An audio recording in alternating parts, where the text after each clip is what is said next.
जब से शर्मा जी की नई बहू गायत्री के पड़ोस में ब्याह कर आई थी, तब से तो वो बस उसी के गुणगान करती रहती और बार बार अपनी दोनों बहुओं गुंजन और स्वाति को शर्मा जी की नई बहू से कंपेयर करती रहती। वाह वाह, क्या हलवा बनाया है शर्मा जी की नई बहू रश्मि ने। कितना स्वादिष्ट हलवा है, और ये पूरियां कितनी अच्छी फूली फूली पूरियां बनाई है उसने। उसके हाथों में तो साक्षात माँ अन्नपूर्णा का वास लगता है। शर्मा जी के तो सचमुच भाग ही खुल गए जो इतनी गुणकारी बहुएं उन्हें मिली, और एक मेरी ये दो निकम्मी बहुएं हैं जिन्हें आज तक ढंग का खाना तक बनाने नहीं आया।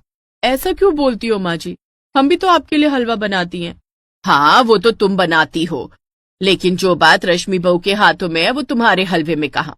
क्या कमाल का हलवा बनाया है उसने, वाह वाह, मजा आ गया। अच्छा, ऐसी बातें तो हमें भी चखाइए। ऐसा क्या खास बनाया उसने जो आप इतनी तारीफ कर रही हैं? हाँ हाँ, ये लो और खाओ, और खाकर सीखो कि खाना किसे कहते हैं। आखिर खाना बनाया कैसे जाता है। तुम लोगों के खाने में ना तो स्वाद होता है और ना ही शक्ल। गायत्री उन दोनों को हलवा चखने को देती है, जिसे खाकर जेठानी गुंजन कहती है, इसका तो टेस्ट जाना पहचाना है। हाँ, याद आया, ये तो कल्लू हलवाई की दुकान का हलवा है। अरे हाँ भाभी, ये तो सच में कल्लू की दुकान का हलवा है। इसका स्वाद हम कैसे भूल सकते। सब्जी लाने के बहाने हम उसका ये हलवा भी तो खाकर आते हैं। हाँ, लेकिन अभी ये बात माँ जी से मत कहना, नहीं तो वो कहेंगी तुम दोनों कल्लू हलवाई के पास अकेले अकेले हलवा खाकर आ जाती हो। हाँ हाँ, समझ गई मैं। क्या हुआ, अब क्या खुसुर फुसुर कर रही हो? मुंह खुला का खुला रह गया ना इतना टेस्टी हलवा खा के। हाँ माँ जी, बस यूं समझिए आंख नाक कान और दिमाग सब खुल गए रश्मि का ये रूप देखकर। ये रूप देखकर मतलब? भाभी का मतलब है कि उनका अन्नपूर्णा वाला रूप देखकर। अब तो हमें भी उनसे ये सीखना पड़ेगा। दोनों देवरानी जेठानी को शर्मा जी की नई बहू पर शक हो गया और अब दोनों ने उस पर नजर रखना शुरू कर दिया। दरअसल उनके पड़ोस में रहने वाले शर्मा जी की नई बहू महीना भर पहले ही ब्याह कर आई थी, लेकिन जब से वो शादी करके आई थी तो सोसाइटी के सभी लोग उसी के गुणगान करते रहते। वो दिखने में तो सुंदर थी, लेकिन उसके संस्कारों ने भी सबका दिल जीत लिया था, जिस कारण आस पड़ोस की सभी सासें हर वक्त बस शर्मा जी की नई बहू की तारीफ करती रहती, और उन्हीं में शामिल थी उनकी सास गायत्री भी। एक रोज, प्रणाम आंटी जी। प्रणाम रश्मि बहू, सुबह सुबह कहाँ जा रही हो? मंदिर जा रही हूँ आंटी जी, वो क्या है ना, अपने परिवार की खुशहाली की कामना करने। वाह वाह, क्या संस्कार है तेरे बहू, जीती रहे। घर आकर गायत्री अपनी दोनों बहुओं से, सीखो तुम दोनों भी कुछ शर्मा जी की नई बहू से। सुबह सुबह नहाकर साड़ी में लिपटी बिल्कुल देवी लक्ष्मी का रूप लग रही थी, और पता है वो मंदिर जा रही थी। एक शर्मा जी की बहू है और एक मेरी बहुएं हैं जो मंदिर नहीं बल्कि मल्टीप्लेक्स जाने की शौकीन है। जितनी मर्जी मूवी दिखाने ले जाओ बाहर। ये कहकर गायत्री अपने कमरे में चली जाती है। ये माँ जी का कुछ ज्यादा नहीं हो रहा, हर बात पर शर्मा जी की नई बहू, शर्मा जी की नई बहू करती रहती हैं। बिल्कुल ठीक कहा भाभी, मुझे तो उस रश्मि में भी गड़बड़ लगती है। चलो आज चलकर उसका पीछा करते हैं। वो दोनों उसका पीछा करते हुए मंदिर की ओर चल पड़ती हैं, लेकिन जब वो दोनों मंदिर पहुंचती हैं तो रश्मि तो वहां नहीं होती। अरे भाभी, ये रश्मि तो मंदिर में कहीं नहीं दिख रही, कहीं यहाँ से चली तो नहीं गई? लेकिन इतनी जल्दी, हम तो उसके पीछे पीछे ही आ गए। ये तो मेरी समझ में भी नहीं आ रहा। मंदिर जाने का रास्ता तो एक ही है, फिर वो हमें दिखी क्यों नहीं? वो दोनों मंदिर से लौट रही थी कि तभी उन्हें सामने रश्मि नजर आती है, जो अपनी साड़ी उतारती है, जिसके नीचे उसने काफी छोटे कपड़े पहने हुए होते हैं। हे राम, ये मैं क्या देख रही हूँ? चल चल छुप कर देखते हैं। वो उस पर नजर रखती है। कुछ देर बाद एक लड़का वहाँ आता है, जिसके साथ वो सामने वाली मार्केट में शॉपिंग करने जाती है। ये देखो शर्मा जी की संस्कारी नई बहू यहाँ क्या गुल खिला रही है। माँ जी दिन भर इसके संस्कारों की तारीफ करती रहती है। हे भगवान, इस वक्त तो हम लोग अपना फोन भी नहीं लाए जो इनकी फोटो खींच लेते।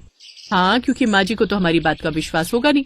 आपको क्या लगता है वो हमारे हाथ आ जाएगी? अरे नहीं, वो बहुत चालाक है, वो इतनी जल्दी हमारे हाथ नहीं आएगी। हाँ, लेकिन इसका भांडा तो फोड़ना ही पड़ेगा ना, नहीं तो इसके संस्कारों के चक्कर में माँ जी हमारा तेल निकाल देगी। बिल्कुल ठीक कहा तूने, लेकिन फिलहाल अब घर चलते हैं, नहीं तो माँ जी हम पर सवालों की झड़ी लगा देगी। दोनों देवरानी जेठानी घर आ जाती है और इसी बारे में सोचती रहती हैं कि कैसे हम उसकी असलियत सबके सामने लाएं। उसने सबके सामने अपनी ऐसी इमेज बनाकर रखी है कि किसी को भी उस पर शक होगा ही नहीं। इसीलिए हमें जो भी करना है सबूत के साथ करना होगा। वो दोनों ये बात कर ही रही थी कि तभी उन्हें बाहर हॉल से रश्मि के बात करने की आवाज आती है। ये लो, शैतान का नाम लिया और शैतान हाजिर। 100 साल जिएगी ये चुड़ैल। चल चलकर देखते हैं कौन सा नया ड्रामा करने आई है। आ रश्मि बहू बैठ, बता आज कैसे आना हुआ? आंटी जी, सबसे पहले तो आप मुझे आशीर्वाद दीजिए। आज मेरा जन्मदिन है और मैं बिल्डिंग के सभी बड़े बुजुर्गों का आशीर्वाद लेना चाहती हूँ। बस बस जीती रहे बहू, जीती रहे, भगवान तुझे लंबी उम्र दे और स्वस्थ रखे। तो आज क्या करने वाली हो तुम अपने जन्मदिन पर? मैं तो अपने जन्मदिन पर बस दुआएं कमाना चाहती हूँ, इसलिए सुबह मंदिर गई थी। भगवान जी का आशीर्वाद लेने के बाद आप सबका आशीर्वाद लेने आ गई। इसके बाद अनाथ आश्रम भी जाना है ना, अनाथ बच्चों को दान पुण्य करने। वाह बहू, क्या विचार हैं तेरे, क्या भले संस्कार हैं। नहीं तो आजकल की लड़कियां जन्मदिन पर छोटे छोटे कपड़े पहनकर टेढ़े मुंह बनाकर सेल्फी खींचेंगी, सोशल मीडिया पर खुद ही अपने बर्थडे का प्रचार करेंगी, बाहर घूमने जाएंगी, केक काटेंगी और बाहर का मुर्गा मारेंगी, वो भी दारू के साथ। मैं जानती हूँ, लेकिन तू सबसे अलग है। हाँ माँ जी, ये तो ठीक कहा आपने, वो सबसे अलग है। हमें भी तो सिखाओ भला अपने अच्छे संस्कार। जी ये तो बस आप सबकी दुआएं हैं। अच्छा अब मैं चलती हूँ, मुझे अनाथ आश्रम जाने के लिए देर हो रही है। ये कहकर वो वहां से चली जाती हैं। हम जानते हैं माँ जी, आप कहेंगी कितनी अच्छी है शर्मा जी की नई बहू। वैसे क्यों ना हम इस नेक काम में उसका साथ दें, मतलब हम सब और भी आस पड़ोस की औरतों को भी अनाथ आश्रम ले चलते हैं, सबको पुण्य भी मिलेगा और सब मिलकर उसका जन्मदिन भी वहीं मना लेंगे, उससे अच्छा लगेगा। क्या कहती हो जेठानी जी? हाँ अच्छा विचार है। अब वो सब मिलकर अनाथ आश्रम जाते हैं जहाँ उन्हें रश्मि कहीं नहीं मिलती।